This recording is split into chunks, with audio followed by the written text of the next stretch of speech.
మనం రోజు పాలు తాగడం వల్ల మన ఆరోగ్యానికి కలిగే ఉపయోగాలు తెలుసుకుందాం. పాలల్లో ఉన్న ప్రోటీన్స్ వలన మన కండరాల ఎదుగుదలకు, ఎముకలు డెన్సిటీకి ఉపయోగపడుతుంది. పాలల్లో ఉండే ఏ అండ్ డి విటమిన్స్ తో పాటు సెలీనియం, జింక్ మరియు ప్రోబయోటిక్స్ వలన మన శరీరానికి రోగ నిరోధక శక్తి పెరుగుతుంది. ఈ ప్రోబయోటిక్ బ్యాక్టీరియా మనలో జీర్ణ శక్తిని కూడా పెంచుతుంది. పాలల్లోని కాల్షియం వలన ఆస్టియోపోరోసిస్ లాంటి ఎముకల వ్యాధి రాకుండా మనల్ని కాపాడుతుంది.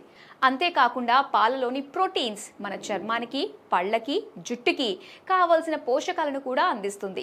రోజు నిద్రపోయే ముందు ఓ గ్లాసు పాలు తాగితే పాలల్లో ఉన్న మెలటోనిన్ మన శరీరం, మనసు రిలాక్స్ అవ్వటానికి, మంచి నిద్ర రావటానికి సహాయం చేస్తుంది. పాలల్లో చిటికెడు పసుపు కలుపుకొని తాగితే మన స్ట్రెస్, యాంగ్జైటీలని తగ్గిస్తుంది. పాలల్లో చిటికెడు కుంకుమ పువ్వు కలిపి తాగితే మనకి మానసిక ఆరోగ్యం మెరుగుపడుతుంది. మీరు, మీ కుటుంబం ఆరోగ్యంగా ఉండాలని కోరుకుంటూ మరో వీడియోలో మళ్ళీ కలుద్దాం.